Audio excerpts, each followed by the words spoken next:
bienvenue, merci d'être là. Je vais vous présenter ma vision à moi de l'intelligence émotionnelle. Et d'abord, je vais commencer par vous raconter une anecdote. Ça m'est arrivé il y a 2 ans.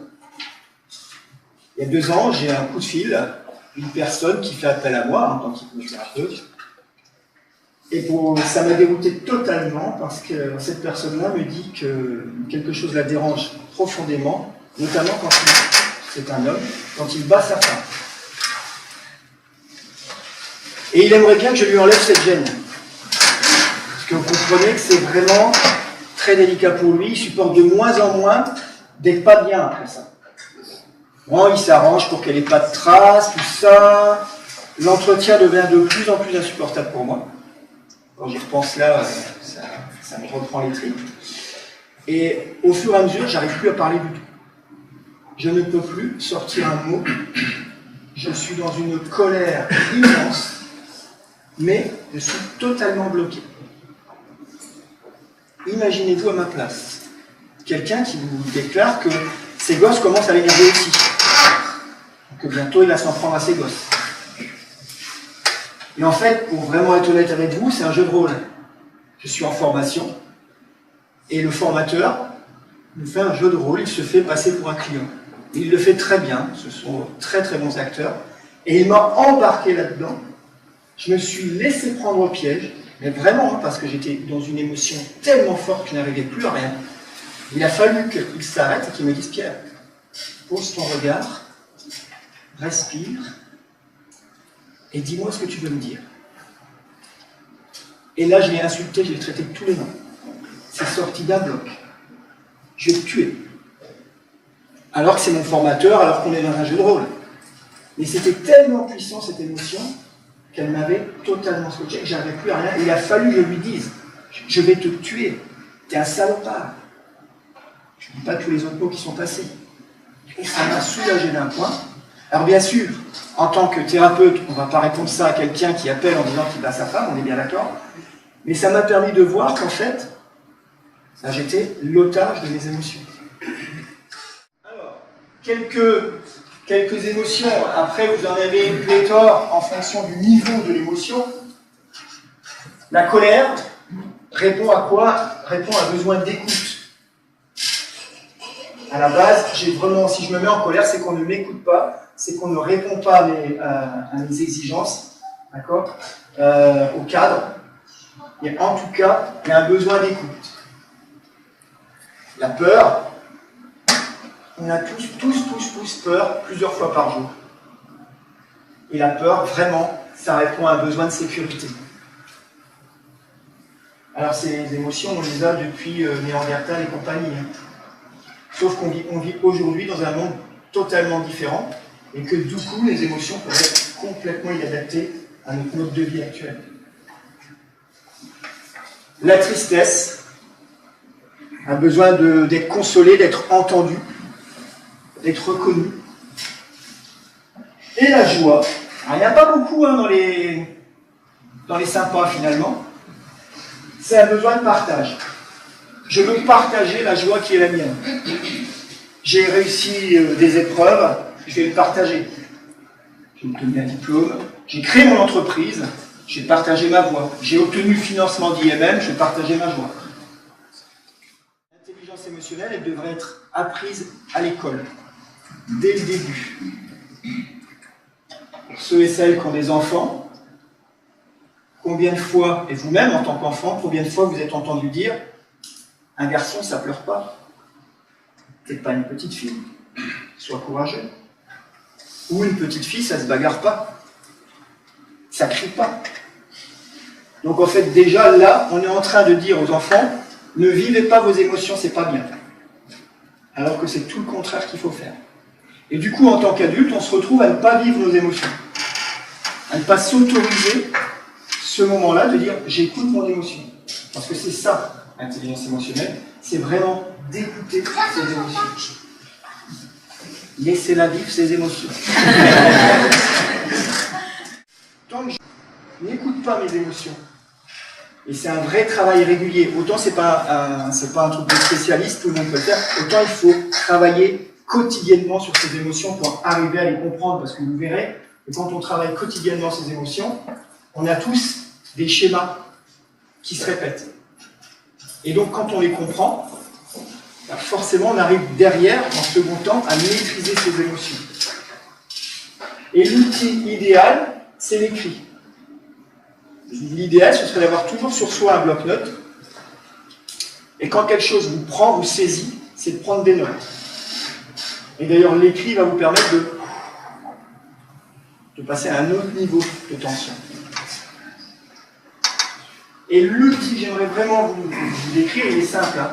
C'est passer 20 minutes par jour avec vous-même. Qui prend, là, dans la salle, levez la main, qui prend 20 minutes par jour de rendez-vous avec lui-même? Soyez honnête, hein. Il y en a beaucoup. Ouh là là là. Alors, ces 20 minutes de rendez-vous, ils sont essentiels. C'est vraiment, je m'arrête et je regarde ce qui s'est passé dans ma journée. Quels ont été les événements forts et majeurs de ma journée? Quelles ont été finalement les émotions? D'accord? Comment j'ai réagi? Et pas comment j'ai agi, c'est ça le problème des émotions. On n'agit pas, on réagit. Comment ça s'est passé? Qu'est-ce que ça a fait en moi? Parce qu'une émotion, on est bien d'accord, hein, c'est dans le corps que ça se passe. C'est vraiment votre corps qui vous parle. Et trop souvent, on ne l'écoute pas son corps. Donc je prends 20 minutes. Qu'est-ce que j'ai fait? Qu'est-ce qui s'est passé? Quels ont été les événements les plus importants de ma journée? Et finalement, les plus impactants. D'accord? On est dans un monde où on écrit des mails, où on reçoit des mails. Qu'est-ce que vous faites quand vous recevez un mail qui met le feu aux poudres? Vous vous faites incendier par un client, par un prospect, par un collègue de travail, etc. Si vous recevez un mail où vous vous faites incendier, gratuitement ou pas, on s'en fout, que le gars ait raison ou pas, on s'en fout, vous vous faites incendier par un mail, qu'est-ce que vous faites? C'est quoi votre réaction? On répond. On réplique. On réplique, j'adore le mot, on réplique. Ça dépend surtout de son état d'esprit à ce moment-là. C'est ça. Soit, si on ne gère pas du tout ses émotions, si on n'a pas ce travail quotidien, etc., qu'est-ce qu'on va faire quand on reçoit un mail où on reçoit un mail où, en fait, Monsieur Rambaud, votre travail, c'est de la merde, ça vaut même pas le travail d'une secrétaire, ça c'est, voilà, c'est une petite cerise sur le gâteau, etc., etc., etc. Si vous ne travaillez pas, si vous n'avez pas l'habitude de travailler là-dessus, vous allez répondre, non mais, vous n'allez pas bien. Comment vous vous permettez de... Et vous allez faire monter la sauce. Donc quand vous avez un mail qui met le feu aux poudres, un conseil. Faites-le vraiment, vous allez voir, ça va vous changer la vie. Répondez à ce mail, mais n'envoyez pas la réponse. Vous le gardez. Vous le gardez quelques heures, voire vous le gardez jusqu'au lendemain. Et le lendemain, vous lisez le mail que vous êtes en train, vous vouliez envoyer. Et là, vous allez vous dire, non, je ne peux pas envoyer ça. C'est juste pas possible que je réponde dans ces termes-là. Là, on est purement dans l'intelligence émotionnelle. Si vous répondez tout de suite dans l'émotion, là où vous êtes vraiment choqué, frustré, etc., vous risquez de faire monter la sauce. Et, encore une fois, de réagir à tort. Parce que le mail, c'est peut-être une erreur de compréhension de la personne. Elle ne sait pas du tout ce qui s'est passé sur le dossier, elle réagit parce qu'elle est stressée, elle vous renvoie son stress. Il n'y a pas forcément de volonté de vous nuire. Donc c'est peut-être pas la peine non plus de lui répondre. En l'agressant à votre tour. Donc allez-y vraiment, faites cette réponse à chaud, mais gardez-la.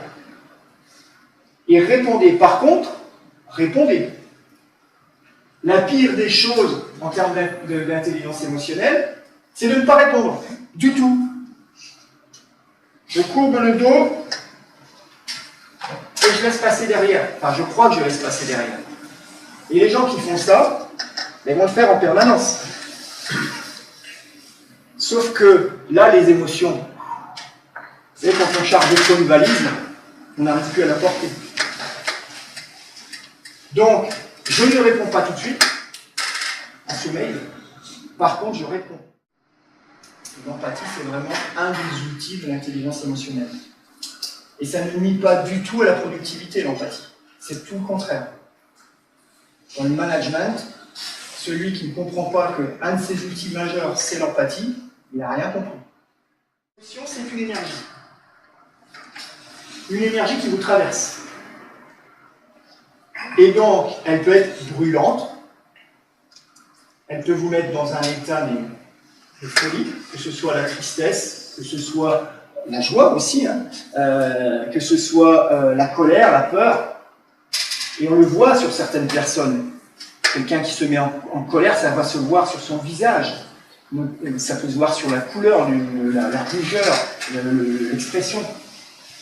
Donc c'est dans le corps. Et il y a plusieurs phases dans les émotions. C'est quand ça vous prend, on dit que c'est une température très chaude, c'est élevé, ça vous brûle. D'accord ?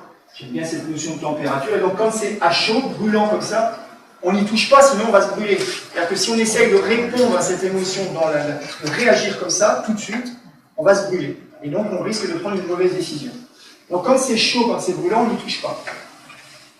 Ça c'est la première étape. Respirer, prendre du recul sur l'émotion. Première phase, je laisse passer le pic émotionnel. D'accord ? Et ensuite, deuxième phase, ça va être une température beaucoup plus facile à manipuler. Donc une émotion plus facile à manipuler. Je vais peut-être devoir laisser 5 minutes, 10 minutes, 1 heure retomber la pression avant de pouvoir traiter cette émotion, de pouvoir en parler, ne serait-ce que ça, ou d'écrire. Par contre, à partir de là, je sais que je peux traiter mon émotion, je peux travailler dessus.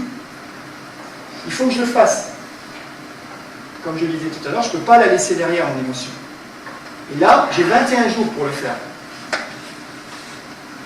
Si je laisse passer ce délai de 21 jours pour traiter le problème émotionnel, ça va venir là. Et là, moi, j'appelle ça le congélateur. C'est que l'émotion, elle est collée dans votre mémoire longue. Et le problème quand on pratique comme ça, c'est qu'il y a 1, 2, 3, 4, 5 couches collées au congélateur. Et pour aller chercher cette émotion derrière, pour la travailler, pour résoudre le problème, c'est 3 fois plus difficile que si on l'a traité dans ces 21 jours. D'ailleurs, on conseille aux chefs de service, par exemple, d'organiser des réunions dans un délai max de 20 jours, et pas 1 fois par mois.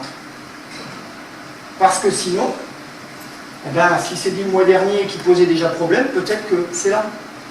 Et ça va être plus compliqué à traiter. Donc les managers qui sont sur de l'intelligence émotionnelle, sur ce type de management, ils vont organiser des réunions tous les 20 jours. Pour vraiment permettre à leurs équipes de s'exprimer et de traiter ce qui a été émotionnel. Et comment vous feriez avec des enfants? Si vos enfants, quand un enfant a des émotions, quand il arrive de l'école en colère, etc., comment vous faites pour gérer ça?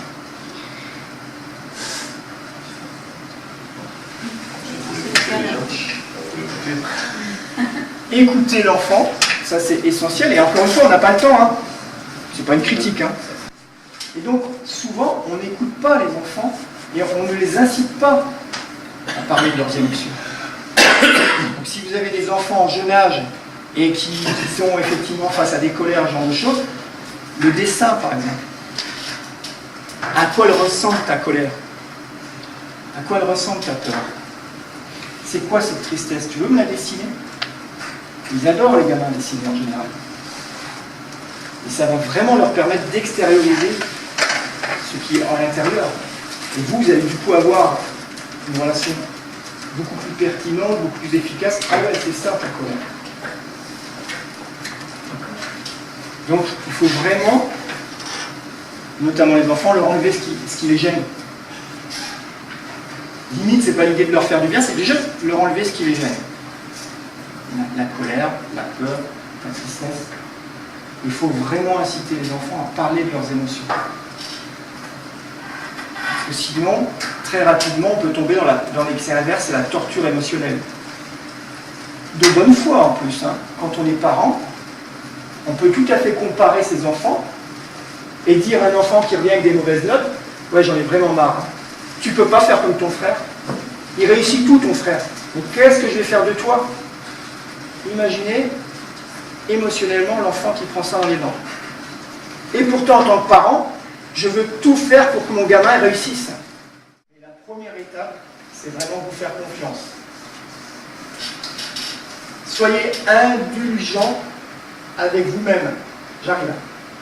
Soyez vraiment indulgent avec vous-même parce que personne ne sera à votre place. Parce qu'on peut soi-même se pourrir. Hein. J'ai été nul ce matin. Ah, cette conférence, j'ai encore été mauvais sur ce point-là. Et donc on peut se piquer au quotidien. C'est pas la peine. Les autres le feront bien à votre place. Hein. Donc soyez vraiment indulgent avec vous-même. Indulgent, ça ne veut pas dire tout se passer. Hein. Ça ne veut pas dire tout s'autoriser. Ça veut dire prendre du recul aussi sur ces journées et pas forcément retenir tout ce qui a été négatif. Pensez aussi à tout ce qui a été positif dans votre journée. Parce que écouter ces émotions, c'est aussi écouter les émotions qui ont été très sympas à vivre. Hein. C'est aussi ça, heureusement. Merci à tous, merci à tous. Merci à vous.